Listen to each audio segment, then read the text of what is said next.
nagpayag po ang Indonesia na baka pwedeng ilipat sa Pilipinas ang custody, pagpapakulong dito po sa Pilipinas na hindi na sa Indonesia ng kababayan nating nagkasala doon at nakasalang pa sa death row, Mary Jane Veloso. Wow, magandang balita yan ha. Kaya at makakausap natin ngayon si DFA Undersecretary Eddie Vega. Yusek, good morning po. This is Aljo Bendio, sir. Magandang umaga, Mr. Bandio. Yes, sir. Congratulations, sir. Well, matagal na natin pinag-uusapan, nag-uusap tayo sa Indonesia ng marami tayong formula kung pwedeng patawarin nila, i-downgrade death penalty. Pero ito yung pinaka-feasible na dito na lang siya mag-serve ng sentence para hindi na kailangan bisitahin pa ng pamilya sa Indonesia. At saka masakitin si Miss Veloso palagi siyang napupunta sa ospital dahil may problema sa uterus, ganyan. Mabuti dito na siya, dito na. Kaya mukhang interested lalo na bago ng pamahalaan ng Indonesia.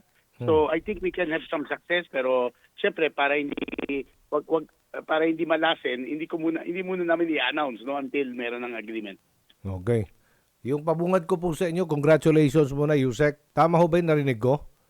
Kayo na ang bagong ambassador ngayon, envoy papuntang France. Opo, pero tatagal pa yan dahil yung ambassador doon. May ambassador tayo doon. Pa-retire pa lang ng June. Ba? So, mga 6 na buwan pa ako rito kasi ayusin pa siyempre yung commission appointment. Wow. So, magkikita pa niya ako dito for several more months. Tapos, sige, sir. middle of next year, nandun pag nagawin ako ng France, sir, te-text kita. Magkapit tayo doon. Oh, yan. Yes. Hindi, yes.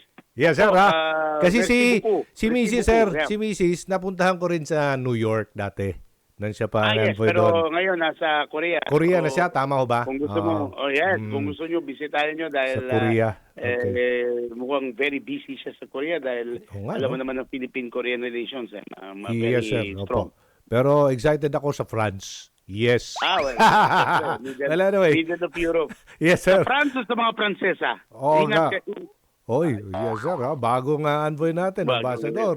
Si Yusek Ed De Vega, ambassador na natin. Pero, sir, ito po, balikan po natin ang kaso ni Veloso. Kung dito po si Veloso sa Pilipinas, ikukulong, habang buhay na pagkakakulong pa rin ba ang kakarapin niya? Opo. Okay. Ang usapan dyan, susunod tayo sa Indonesian criminal system. Yes, sir. Ang advantage, pag nilipat, parang yan na yung pahiwatig ng Indonesia na hindi na sila interesado na i-execute o ibitay pa siya. Opo. Kasi, o firing squad. In other words, pag nilipat sa atin, alam na nila, hindi na natin ibabalik. Kunyari sabihin nila, balik na ninyo sa amin para i-firing squad namin. Hindi na natin mabalik. At saka, mas lalong hindi tayo dahil wala tayong death penalty. So, yan ang isang advantage. Wala nang death penalty. Now, as for the length of sentence, yan pa ang pinag-uusapan natin details kung maaring patawarin siya ni President Marcos after a short while o hihintayin natin yung Indonesia. Kasi in 2026, magkakaroon ng take effect, magkakaroon ng visa, yung bagong batas ng Indonesia na wala ng death penalty. So, maaring 2026, pwede na natin pala yan. Tingnan po natin, tingnan natin. Pero importante, pag madala natin dito, nandito siya, at hindi naman kailangan ikulong ng DOJ sa Bilibid. Pwede siya bigyan ng medyo dissenting lugar, ng detention para hindi siya maghihirap masyado. Sa Indonesia, ilan bang Pinoy nasa death row pa rin, Yusek? Siya lang. Isa lang. We have about 50 around the world.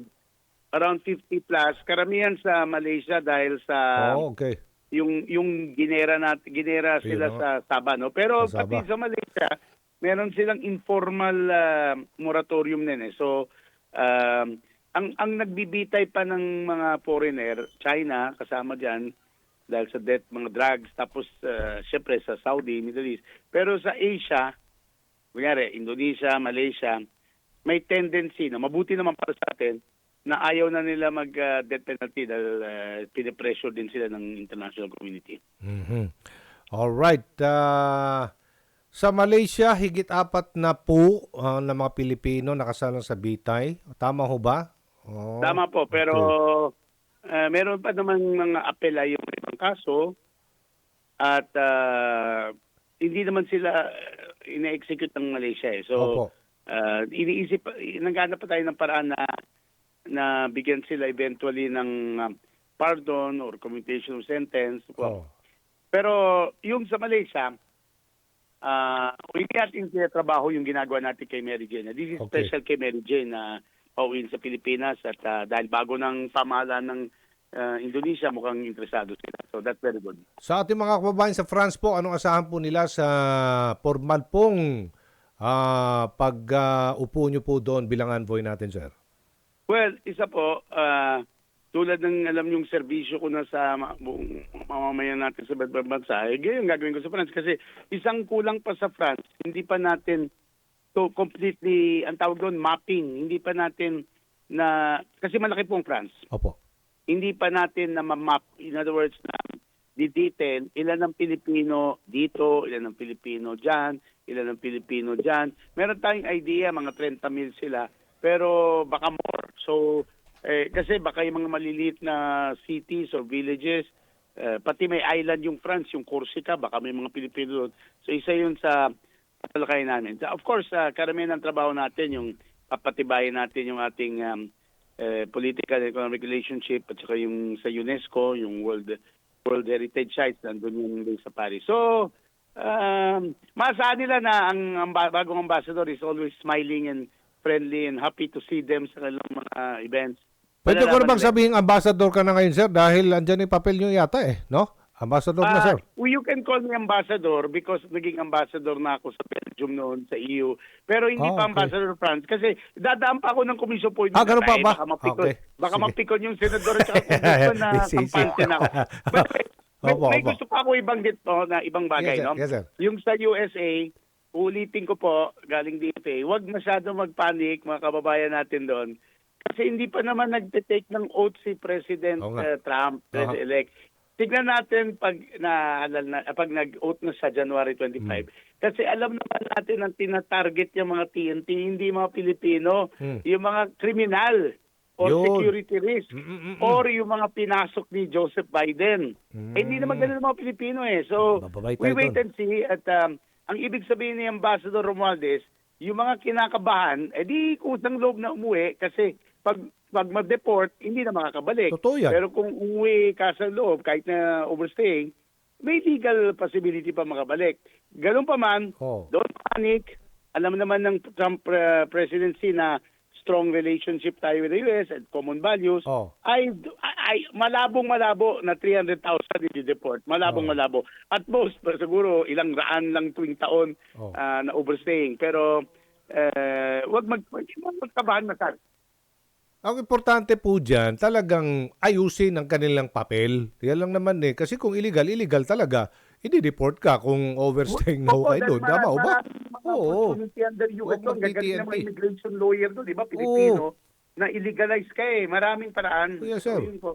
Huwag lang Meron ako magtatago. nakilala doon, 20 anyos na, hindi pa nililegalize yung people. Ano naman yan? Sa France, sir, may mga illegal immigrants din tayo doon? Mga problemang ganyan? Yes, pero ang marami po, kasi galing ibang bansa, ganyan. Pero ang advantage sa EU, kasama na yung France, madali mag-legalize Okay. ng status mo. Kasi ang problema sa Western Europe, kailangan nilang labor force. Kaya Okay. hindi sila galit kung TNT ka doon. Ang ayaw lang nila, nandun ka, tapos magbebenta ka ng drugs, Yun. magte-terorista. Kasi may mga ibang dayuhan, ganun ha. Pilipino hindi. So, we will work on that also para mapadali yung legalization. Pero karamihan ng Pilipino doon are professionals and legal. Yun. So, okay tayo doon. Sige, sir. Salamat Opo, po. good morning. Sir Merci Ed. beaucoup. Kakain tayo ng masarap na Croissant. French croissant and Yeah. French toast. And Ay. so, ha? Okay. Bonjour. Sige, Bonjour. Thank you.